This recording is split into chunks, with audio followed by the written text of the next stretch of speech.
Hello! Bienvenue sur la chaîne des patrons de couture Maison Cobalt. Aujourd'hui on se retrouve pour coudre ensemble le modèle Isis. C'est un patron de robe courte, middle ou longue et vous pouvez choisir de la réaliser avec fente avant ou sur les côtés ou même sans fente pour la version courte, décolleté droit ou échancré, dos droit, dos nu ou demi-nu et avec bretelles simples à nouer aux épaules, à nouer bas du dos ou à nouer milieu dos.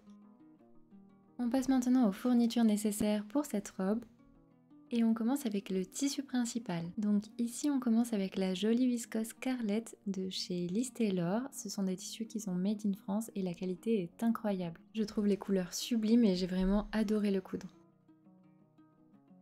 On peut aussi choisir de la réaliser en coton, donc ici c'est un drap de la mamie de mon chéri, un Vichy bleu et blanc que j'aime beaucoup, j'aurais bien vu une version courte dedans.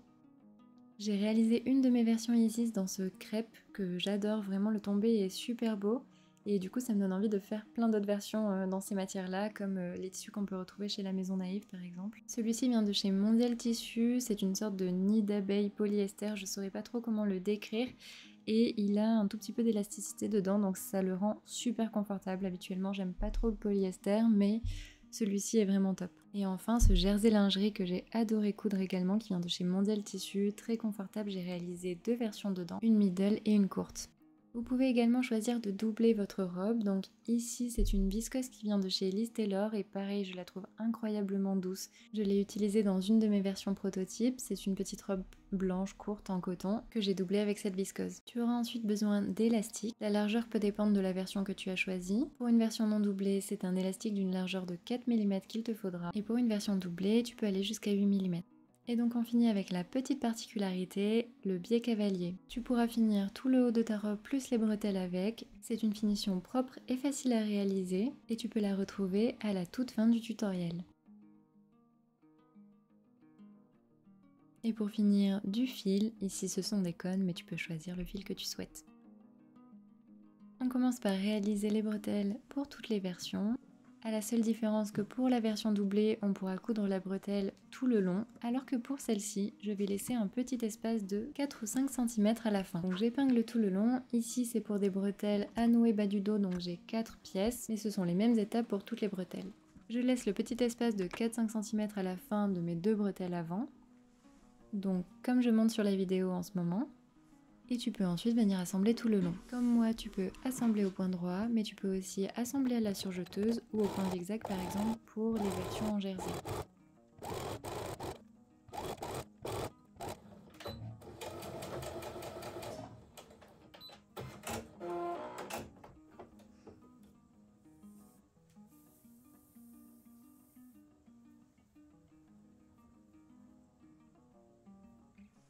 Donc on va maintenant pouvoir les retourner comme ce que j'ai fait sur les 3 premières avec une épingle à nourrice.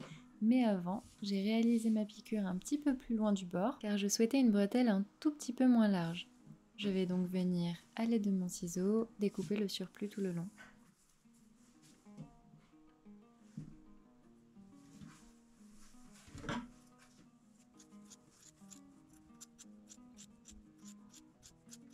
Et ensuite je retourne.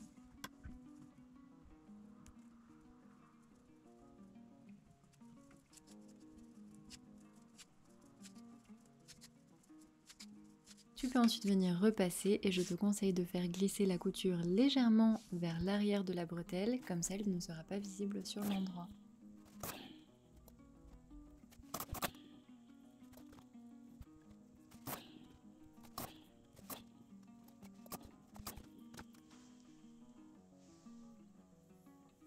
Tes bretelles sont maintenant réalisées, donc comme je disais tout à l'heure, version doublée cousue jusqu'en bas et version non doublée avec le petit espace en bas. On peut donc passer à la suite. On commence ici avec la version fente avant. Donc pour rappel, pour cette version, il suffit de couper le patron papier sur la ligne donnée et d'ajouter 1 à 1,2 cm en fonction de la version choisie pour ensuite venir réassembler. En fait, ce sont les valeurs de couture. Pour cette version, j'ai choisi de ne pas surjeter et de réaliser des petits ourlets. Et je vais alors venir assembler mes pièces côté à ma pièce milieu, comme ceci endroit contre endroit, depuis l'emplacement bretelle jusqu'au cran de fente choisi.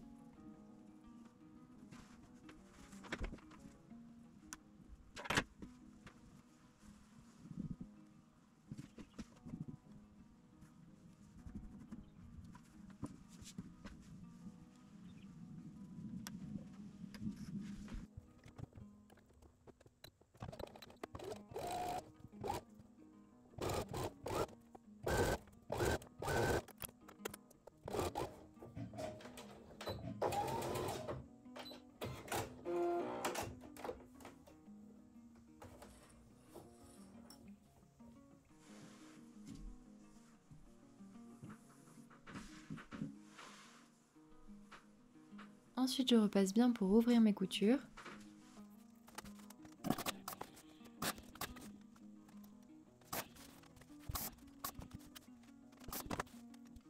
Et tu peux ensuite venir réaliser des petits ourlets de chaque côté des fentes, d'en haut jusqu'en bas.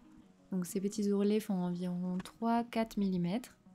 Cela permet d'avoir une jolie finition avec des surpiqûres assez proches de la couture.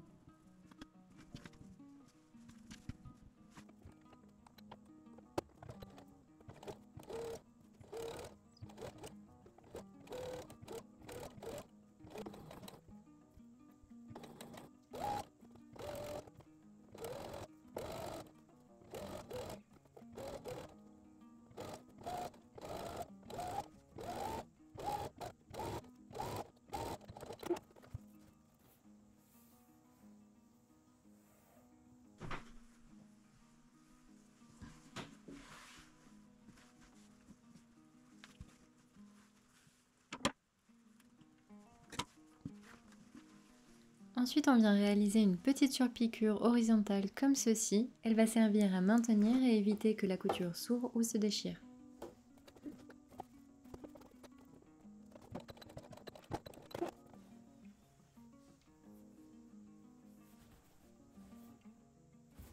Ensuite, et toujours pour la version fente avant, on va assembler le dos au devant, par les côtés, endroit contre endroit et à 1 cm.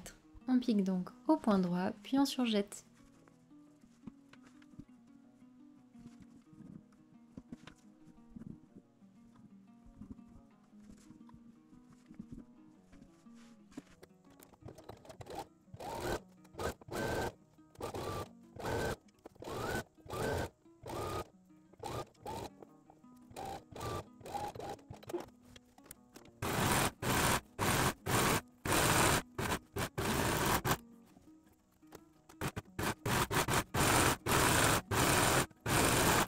Les prochaines étapes sont donc pour les versions avec les fentes sur le côté.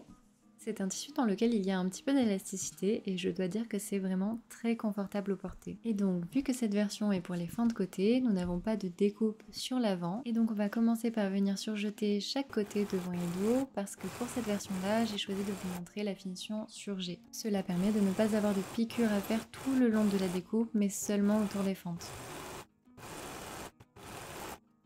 On va ensuite pouvoir venir assembler le devant et le dos par les côtés et à 1 cm et on va assembler tout le long jusqu'au cran de fente.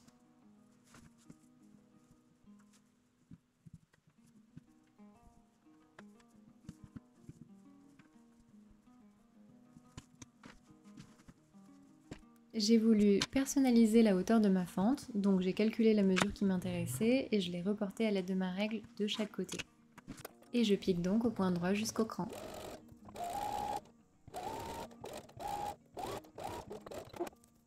Entre temps, je repasse bien au fer pour ouvrir les coutures. Et je vais ensuite venir réaliser des petits ourlets seulement au niveau des fentes. Je fais un premier repli avec le surjet, puis un second.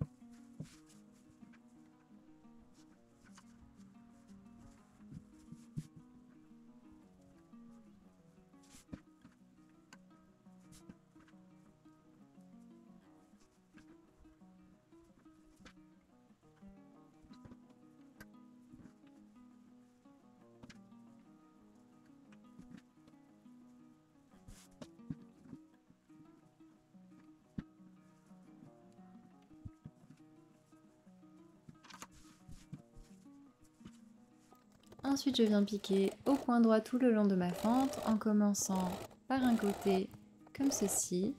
Et ensuite, je viendrai tourner et finir l'autre côté en descendant vers le bas.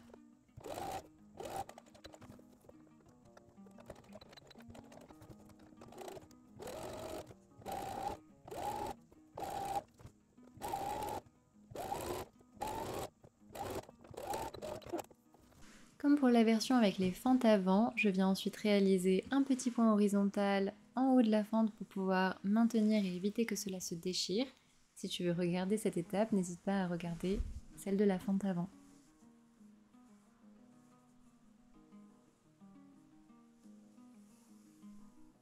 Et maintenant pour une version sans aucune fente, donc par exemple sur une version courte, en réalité c'est aussi possible de faire une version longue ou middle sans fente, mais c'est vrai que je préférais ne pas forcément le recommander pour avoir l'aisance nécessaire pour marcher. Après vous pouvez quand même le tenter, une des filles de la team testeuse l'a fait et franchement ça rend très bien tout de même. Donc on va venir assembler le devant et le dos comme ce que je suis en train de faire sur la vidéo, et finalement la seule différence avec les versions précédentes pour les fentes avant ou côté, c'est qu'en fait on assemble tout le long des côtés à 1 cm endroit contre endroit. Puis bien sûr on surjette. On continue avec les étapes des élastiques et des bretelles pour la version non doublée.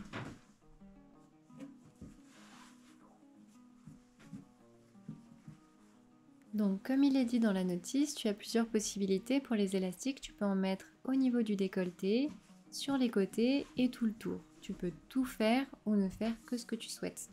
Personnellement, j'aime bien le faire pour le décolleté que dans certains cas, quand je sens que j'ai un tissu qui est qui peut beaucoup trop facilement se détendre. Mais là, ce n'était pas le cas, cette viscose se tient vachement bien, donc j'avais pas de soucis particuliers.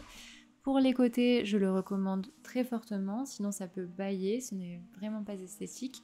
Et après, tout le tour, ça dépend de chaque personne.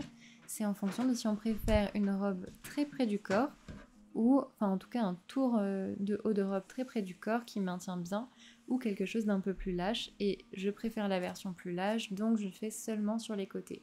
Quand je dis sur les côtés, je pars du haut de ma robe et j'arrive jusqu'au cran prévu à cet effet sur le patin. Comme on peut voir sur la vidéo et qui est expliqué dans la notice, je viens retracer légèrement mon dessous de bras comme ceci au niveau de la couture côté. C'est quelque chose que vous n'avez pas à faire pour la version dos droit, mais qui est nécessaire pour la version demi-dos et dos nu, qui vient réajuster en fait la différence entre les dos. Donc voilà, et une fois qu'on a fini, on peut passer à la suite. Et évidemment, si j'ai une doublure, je fais la même chose pour la doublure. Maintenant, je viens calculer la longueur qu'il me faut pour l'élastique. Donc comme vous voyez, pour calculer ça, je viens vraiment créer une tension avec mon élastique pour avoir la mesure, puis j'enlève les 1 cm. Je positionne pas simplement mon élastique comme ça parce que sinon on n'a pas la bonne mesure. Donc vraiment je le positionne et je l'étire mais très légèrement, en fait je le maintiens plus que je l'étire. Les 1 cm que l'on aura enlevé vont créer un embut qui viendra retendre et enlever l'embut qu'il peut y avoir sur la robe à cet endroit quand on la porte. Donc là je viens maintenir l'élastique au point zigzag tout le long comme j'ai fait de ce côté, je vais faire la même chose de l'autre côté.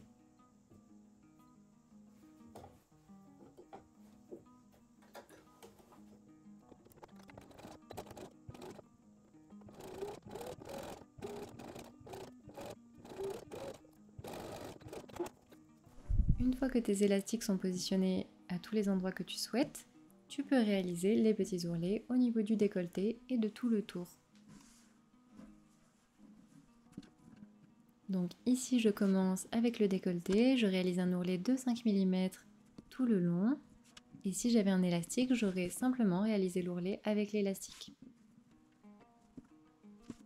Ensuite, je réalise la même chose tout le tour, donc là j'ai mon élastique. Comme je l'explique à chaque fois, pour réaliser un ourlet, je vous recommande de faire les extrémités et le milieu, puis les milieux des milieux, et les milieux des milieux des milieux, ainsi de suite. Donc là je l'ai fait tout le long au niveau de l'élastique parce que c'est rigidifié, donc ça se tient bien. Mais par exemple, ça aide vraiment au niveau du milieu et ensuite de toute la courbe à réaliser un joli ourlet, et pas avoir un vilain pli à un endroit.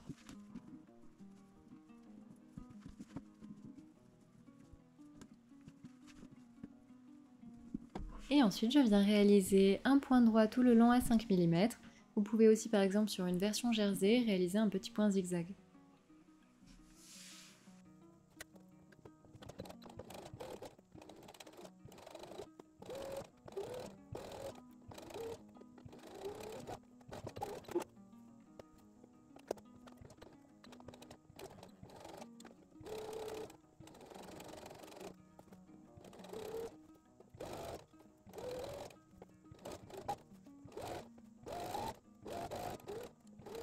Et ensuite, je repasse bien le tout au fer.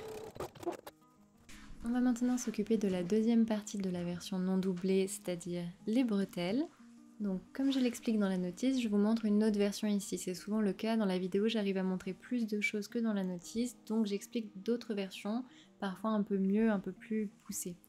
Donc ici ça va permettre d'englober la bretelle et de cacher la finition et de faire comme si c'était continu. Donc je commence tout de même par froncer le haut de mes emplacements bretelles, donc pour cela je vais venir piquer un fil de fronce.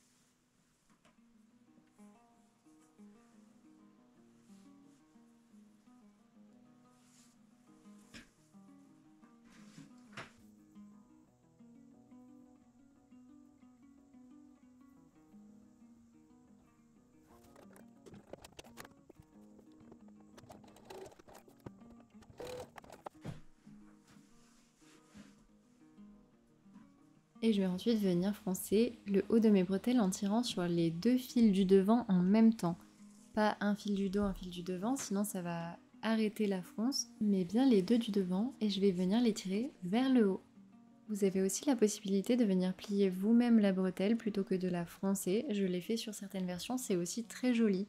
Donc ce que je fais, c'est que je replie les extrémités sur le dessus et j'en fais pareil, un petit bout d'emplacement bretelle de 5 mm que je vais pouvoir ensuite mettre à l'intérieur de ma bretelle. Bien sûr, la dimension de la largeur dépend de la bretelle que vous avez choisie, de la largeur de la bretelle. Donc comme je vous montre ici, j'insère l'emplacement bretelle entre la bretelle endroit contre endroit, sachant que c'est le petit bout qui n'a pas été cousu. Je viens ensuite réaliser une piqûre horizontale et quand je viendrai retourner ensuite, ça me donnera ça. Ça permet vraiment d'avoir une bretelle en continu de la robe.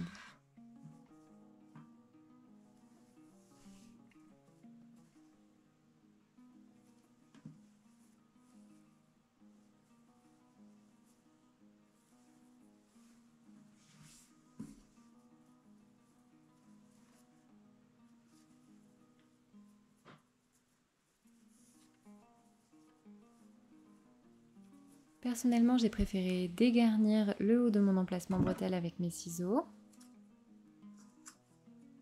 Et ensuite, on retourne la bretelle sur l'endroit et avec un fil, on va venir piquer à la main tout le long de l'ouverture.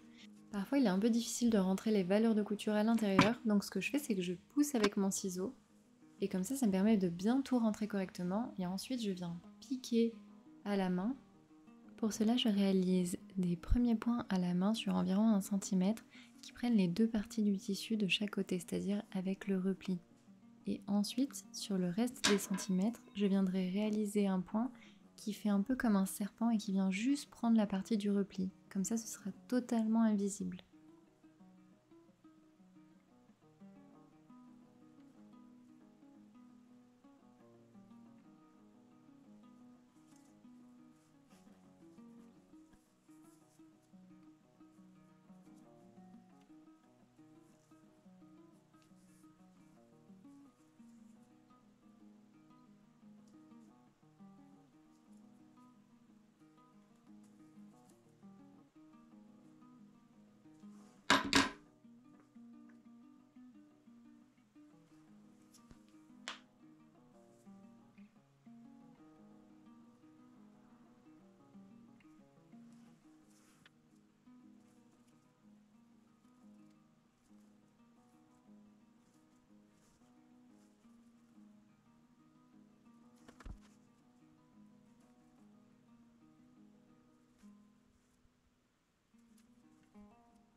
Tu peux venir fixer les bretelles d'eau.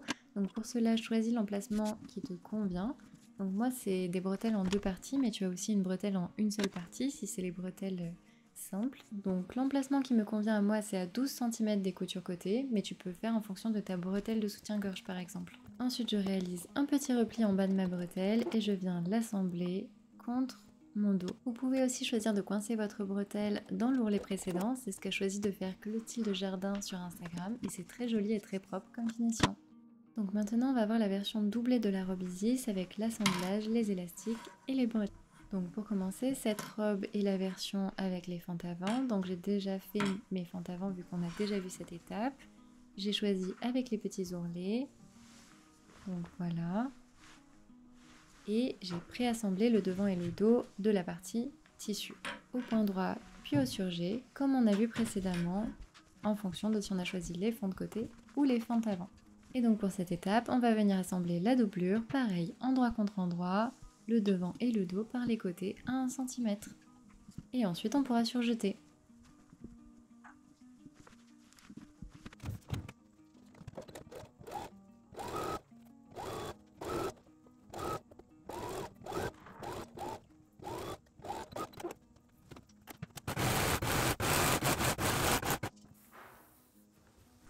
Comme toujours, on repasse bien les coutures couchées vers l'arrière. Et à la différence d'une version non doublée, je vais réaliser tout de suite les fronces au niveau des emplacements bretelles. Et cette fois-ci pour le tissu et la doublure. Pour rappel, je commence à piquer pour mes fronces à partir de 1 cm et je m'arrête 1 cm avant, ce sera pour les valeurs de couture.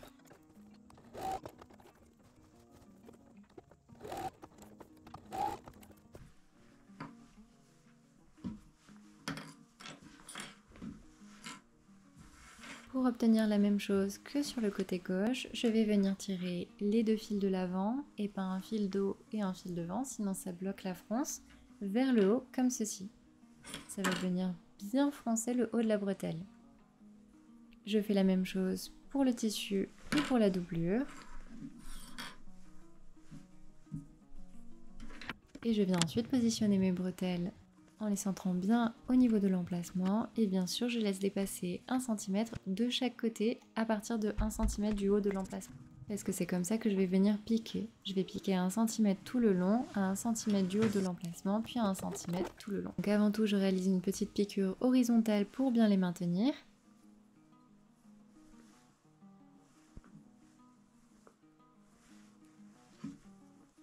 Et je viens ensuite positionner ma doublure endroit contre endroit en faisant correspondre tous les emplacements et les coutures. Puis je viendrai ensuite piquer presque tout le tour, mais je partirai de la couture côté, je ferai tout le devant et je m'arrêterai à la couture côté suivante.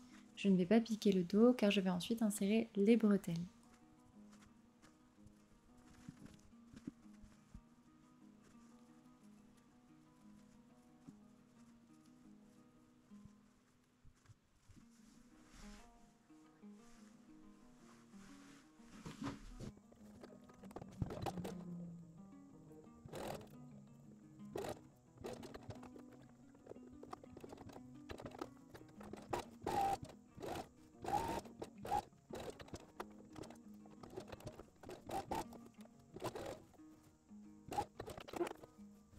J'ai ensuite retourné mon projet sur l'endroit, mais je vais le retourner sur l'envers pour dégarnir les angles et éviter ce surplus de matière au niveau du bas de la bretelle. Une fois que j'ai fini pour les bretelles avant, je vais m'occuper donc des bretelles de haut. Je retourne ma robe et je vais venir positionner les bretelles à l'endroit qui me convient. L'endroit qui me convient, c'est à 12 cm des coutures côté, mais à vous de voir ce que vous préférez. Vous pouvez par exemple le faire par rapport à votre bretelle de soutien-gorge. Je vous conseille d'épingler, d'essayer votre robe et d'ajuster au mieux. Et ensuite, tu peux venir piquer toute la partie de haut à 1 cm entre les deux coutures côté et bien marquer les endroits au niveau des bretelles. Et on va ensuite passer à la dernière partie de cette étape qui est la pose de l'élastique. Donc comme expliqué précédemment, tu peux choisir de poser de l'élastique au niveau du décolleté, au niveau des côtés ou tout le tour, ou bien les trois. Ça peut dépendre de ta matière ou du rendu désiré. Ici je choisis seulement les côtés. Je fais une parenthèse, mais ici je n'ai pas à retracer ma courbe car je suis en dos droit, mais tu peux regarder les versions précédentes pour voir les dos nus et demi-nus. Maintenant je viens calculer la longueur qu'il me faut pour l'élastique. Donc comme vous voyez, pour calculer ça, je viens vraiment créer une tension avec mon élastique pour avoir la mesure, puis j'enlève les 1 cm. Je positionne pas simplement mon élastique comme ça parce que sinon on n'a pas la bonne mesure. Donc vraiment je le positionne et je l'étire mais très légèrement, en fait je le maintiens plus que je l'étire. Les 1 cm que l'on aura enlevé vont créer un embut qui viendra retendre et enlever l'embut qu'il peut y avoir sur la robe à cet endroit quand on la porte. Donc là je suis venue maintenir l'élastique au point zigzag et maintenant je peux retourner ma robe pour continuer. Ici j'épingle bien pour maintenir la doublure vers l'intérieur et je vais venir repasser le tout au fer.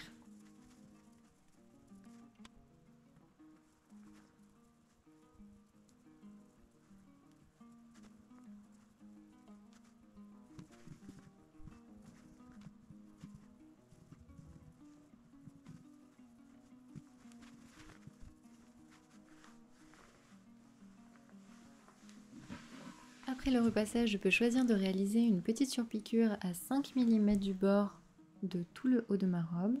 Comme souvent, j'ai choisi de ne pas le faire parce que j'aime beaucoup le côté épuré lorsque je double, mais cela peut permettre de venir bien maintenir la doublure vers l'intérieur et de faire en sorte qu'elle ne bouge pas.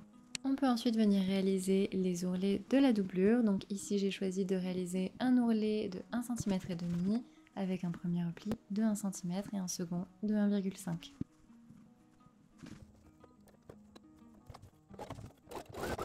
On pique, on repasse et on passe à la suite.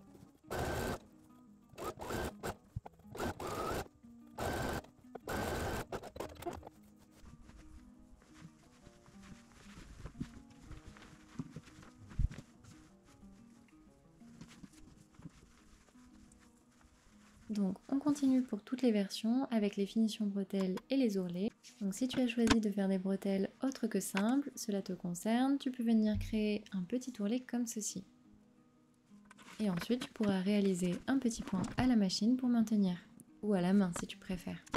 Bien également réaliser un petit ourlet tout en bas de la robe de 5 mm que tu pourras ensuite venir piquer tout le long.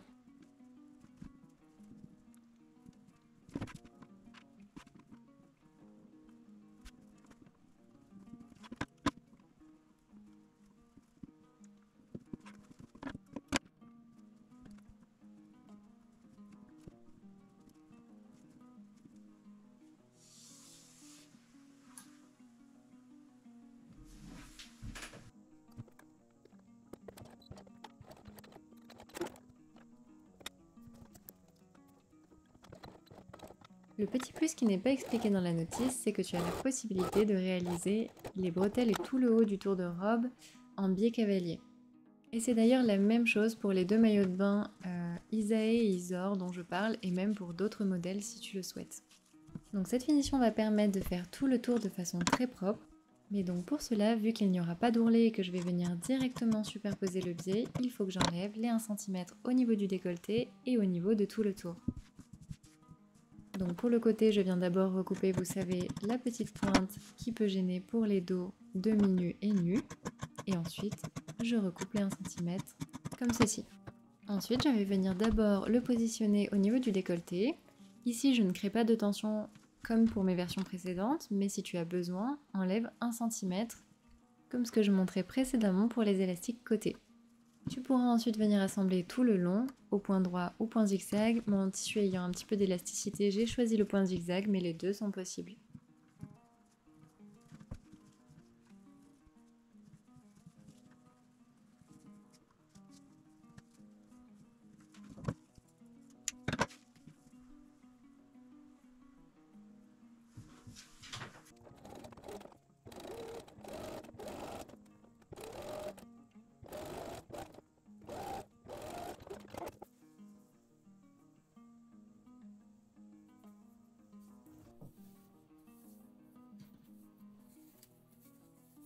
Je vais maintenant venir calculer la longueur qu'il me faut pour tout le reste. Donc pour cela, je vais venir mesurer tout le tour plus la longueur qu'il me faut pour mes bretelles.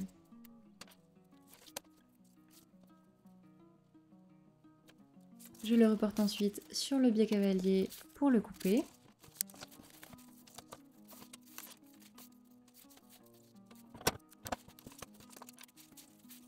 Et ensuite, je positionnerai la moitié de mon biais cavalier au milieu dos pour pouvoir venir faire tout le tour.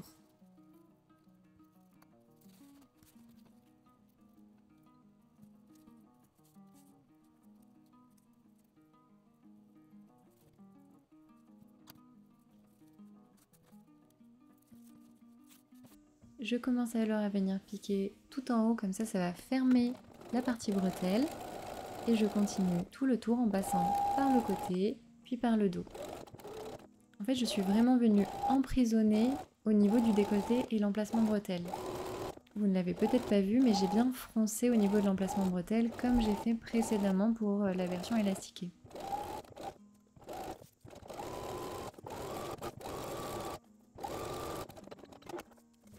Ça me donne alors une finition super propre. Vraiment, je suis trop fan de cette finition, que ce soit pour les lingeries, pour les nuisettes ou pour cette petite robe. Enfin, vraiment, dans toutes sortes de situations, j'adore. Et un des avantages, c'est que Idonim Lingerie propose vraiment plein de couleurs différentes de biais cavalier, plutôt dans les couleurs pastel, mais en vrai, ils ont aussi du rouge et du bleu un peu intense. Et ça permet vraiment d'essayer de faire matcher avec son tissu au mieux. Puis il y a du blanc et du noir, donc voilà. On vient évidemment fixer les bretelles au niveau du dos, et voilà. On a maintenant terminé, donc voici les versions finales. On a ici ma version préférée, ma version coup de cœur avec le tissu Scarlett de Liz Taylor, avec les fentes sur l'avant, les petits nœuds en bas du dos.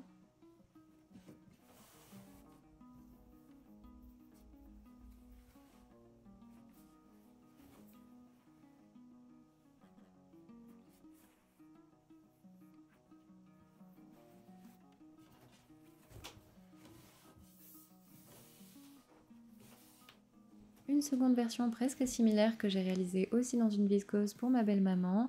La seule différence est que le dos est droit alors que le mien était dos demi-nu. Et aussi que celle-ci est doublée alors que l'autre est non doublée.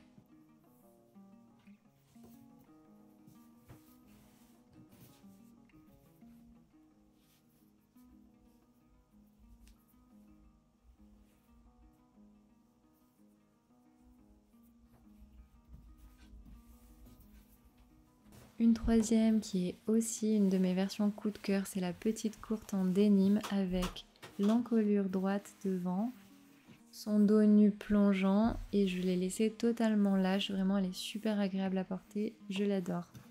Et d'ailleurs pour celle-ci j'ai aussi mis seulement les élastiques sur les côtés. J'ai fait ça presque pour toutes mes versions. Et il aurait été possible, comme je montre, de mettre l'élastique partout. J'avais fait une petite finition particulière pour celle-ci, pour les bretelles. En fait, je les ai fixées dans le dos, alors que c'est les bretelles longues. Et en fait, je les cache à l'intérieur de la robe si je souhaite faire comme si c'était des bretelles simples. Et je la noue si j'ai envie de nouer.